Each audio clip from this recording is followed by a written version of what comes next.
I still remember the smell of burnt bread, the day everything ended, and something unexpected began. September 1944, near Bayeux. We had been captured 2 days earlier, 5 of us. Cooks, not soldiers anymore, though the war didn't care about such distinctions. My name is Unterfeldwebel Fritz Müller, age 44. I was a baker once, in Frankfurt. Now, I stood in a muddy field surrounded by British rifles, clutching a dented ladle like it was a weapon. The officer who approached us, Lieutenant Harrington, didn't speak much German, but he pointed toward a canvas tent and said one word every cook understands: kitchen. Behind him, hundreds of British soldiers waited for food. Beyond them, our own countrymen, prisoners like us, huddled in the cold. And between us all, a handful of French villagers stood silent, watching the victors and the defeated share the same hunger. That night, we cooked together, Germans and British, enemies stirring the same pot. There was no salt, barely any meat, just tinned carrots and flour. But the air filled with something else, the quiet rhythm of knives against boards, the crackle of the fire, the strange calm of men too tired to hate. I didn't know it then, but that meal, simple, smoky, shared between foes, would begin a story more human than any battle. A story about how, in the ashes of war, sometimes the only thing that survives is the will to feed another man. Before the war, my hands only knew the warmth of dough, the weight of flour, the patience of rising bread. I owned a small bakery in Frankfurt, the kind that opened before dawn and smelled of rye and butter by sunrise. My wife, Martha, kept the books. My son, Emil, delivered rolls on his bicycle. Life was simple, mechanical in its routine, but full in its humanity. Then came the draft, and the bakery became an empty room with an apron still hanging on the wall. They called me a cook in the army, but we cooked for ghosts. On the Eastern Front, I learned to make soup from snow and frozen horse meat to feed men who no longer tasted anything but fear. By 1944, I had cooked through every retreat, every loss disguised as a tactical withdrawal. We carried our stoves like flags, symbols of a discipline no longer attached to purpose. When the Allies landed in Normandy, I knew the war was lost, not from the sound of artillery, but from the silence in our men's eyes. We weren't soldiers anymore, just survivors waiting to be captured. So when the British took us near Bayeux, I felt nothing but relief. But captivity, I learned, had its own kind of hunger. Hunger for warmth, for meaning, for the rhythm of a kitchen again. When Lieutenant Harrington gave us that one word, kitchen, it was as if someone had unlocked the door to a forgotten part of myself. Cooking for the enemy was unthinkable once, but as the days passed, I began to realize the act of feeding another man was no longer about flags. It was about proving to ourselves that we were still human. It began the next morning. The British quartermaster arrived with sacks of flour, tins of corned beef, and vegetables that had seen better days.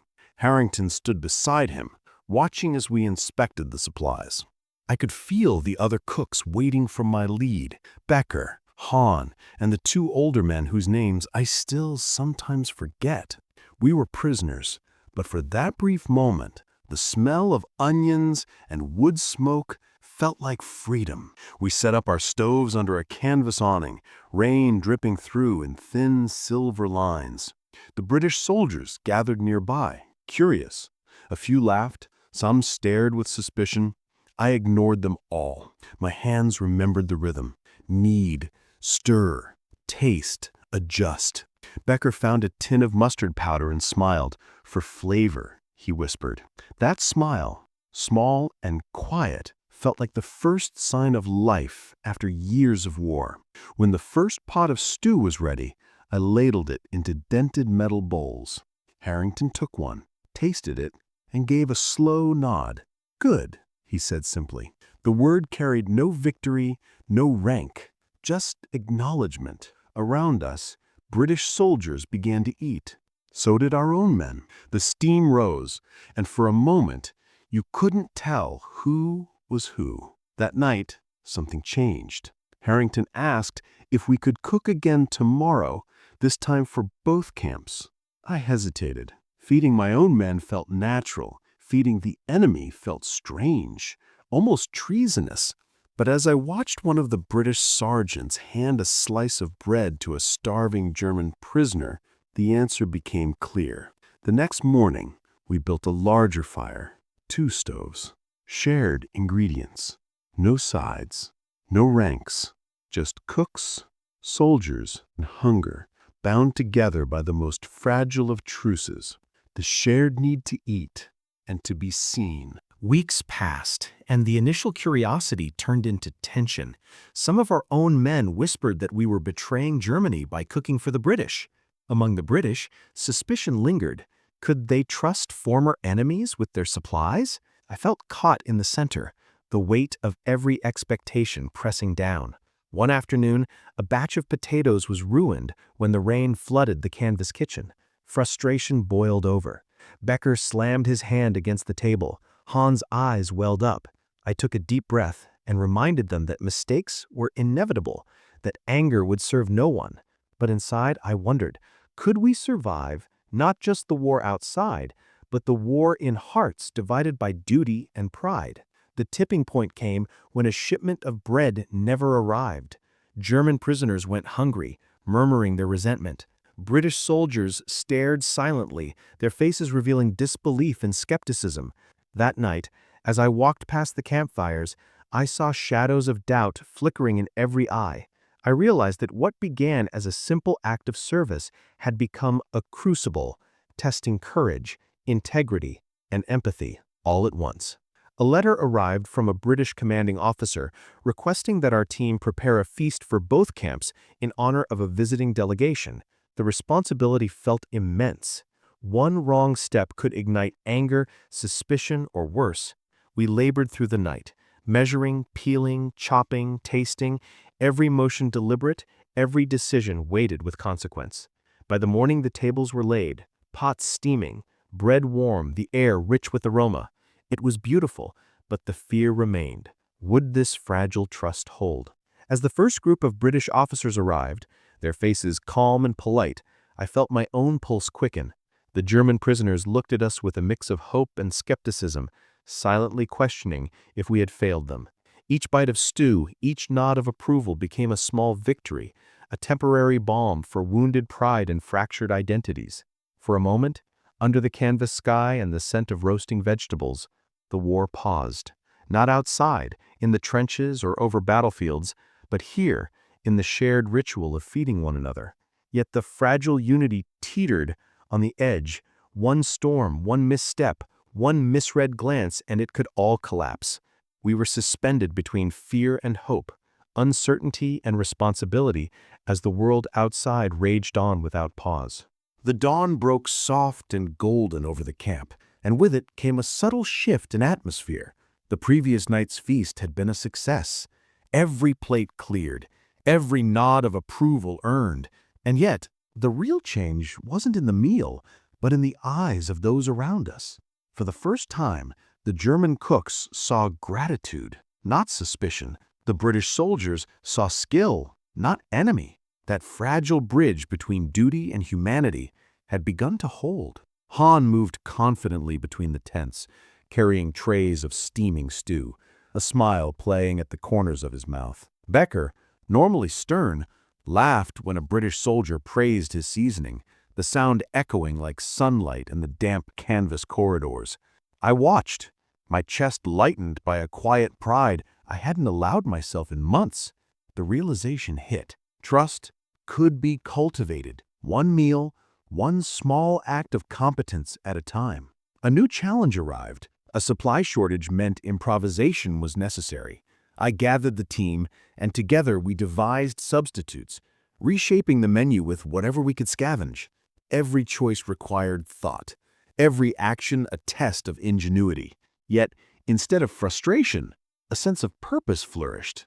The cooks, the soldiers, even some of the skeptical prisoners began collaborating, offering ideas, sharing labor, laughing at mistakes. A rhythm emerged, a human synchronization that felt like defiance against the chaos of war. By midday, the British officers had returned, this time for a working inspection of the kitchens. They watched silently as the team orchestrated operations with precision and care. No words were needed. The act itself spoke volumes. When they finally nodded in approval, I saw it in the eyes of the cooks: recognition, respect, and a renewed sense of identity beyond uniform and nationality. The turning point was subtle but undeniable. Fear, doubt, and suspicion still lingered like shadows at the edge, but hope had taken root. The Germans realized that their skill could earn not just survival, but dignity. The British discovered that even enemies could become allies through shared purpose. In the small heat of the kitchen, the war outside seemed less insurmountable. A fragile alliance had been forged, and for the first time, we felt the possibility of lasting impact, that compassion, ingenuity, and courage might carve a path through even the darkest days. Weeks of careful collaboration led to the moment that would define everything. A surprise inspection from the regional British command meant we had to feed not just the soldiers and prisoners, but a visiting delegation of high-ranking officers, a total of over 500 people, with a menu that would reflect both efficiency and excellence. The pressure was immense. One misstep could unravel all the fragile trust we had painstakingly built. The morning began in a blur of motion. Pots clanged, knives chopped, and the air buzzed with urgency. Every ingredient, every measurement, every flame had to be perfect. Becker barked precise orders.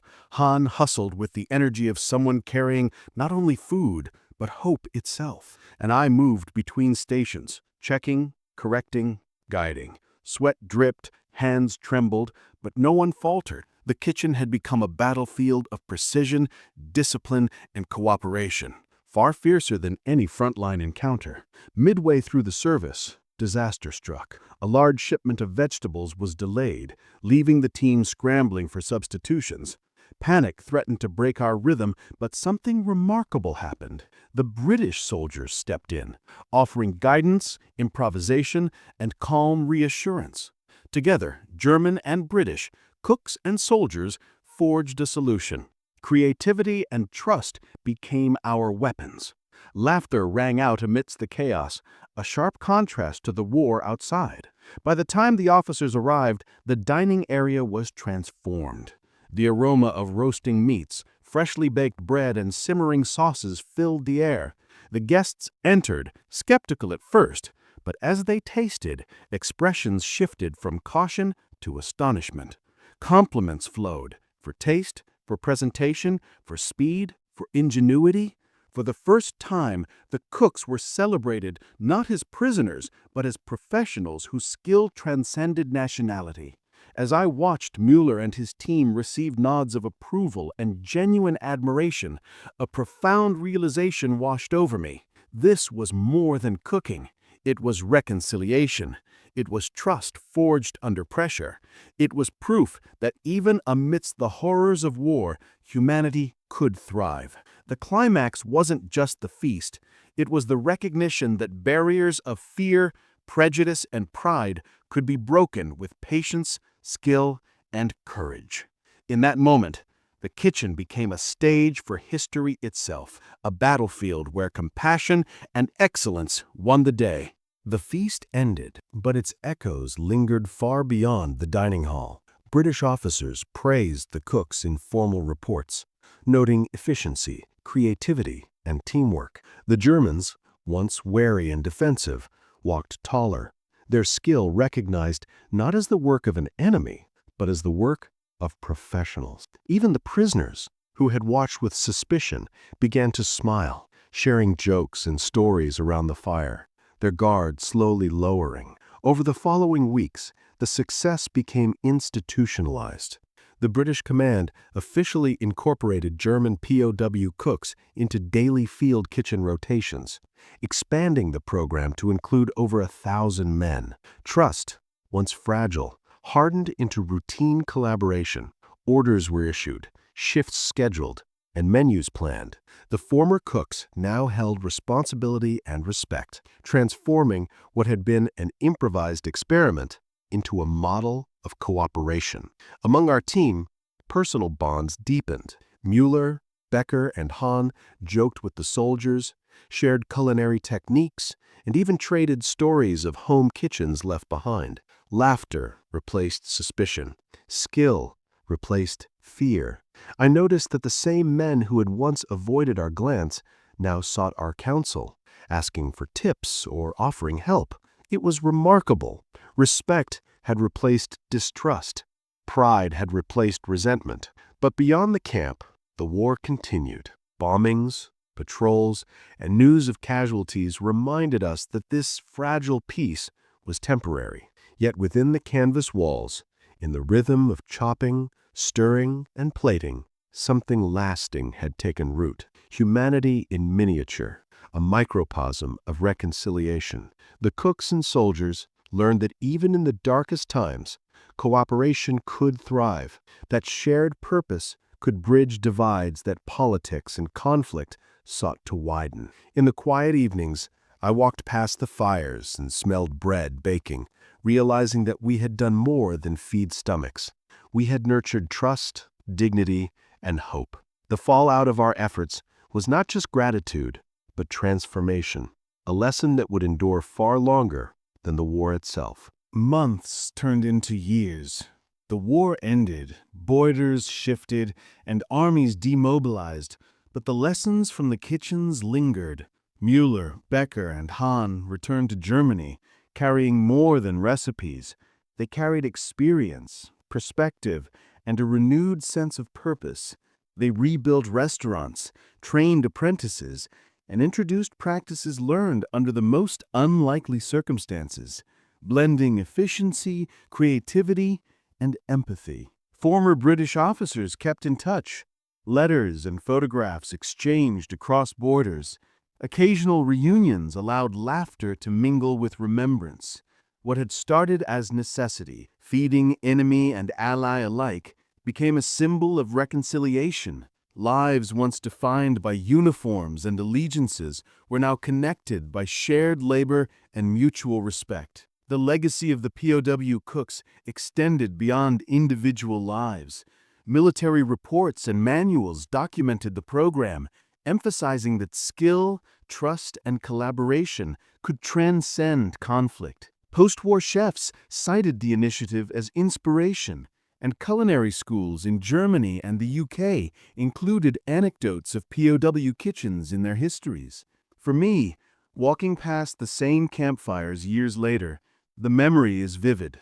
The smell of roasting vegetables, the careful choreography of knives and pots, the fragile trust gradually hardening into camaraderie. War had tested us, shaped us, and in small human ways had shown us a path to understanding. The story of Unterfeldwebel Fritz Müller and his team is not one of heroics in battle, but of courage in patience, innovation in routine, and dignity in service.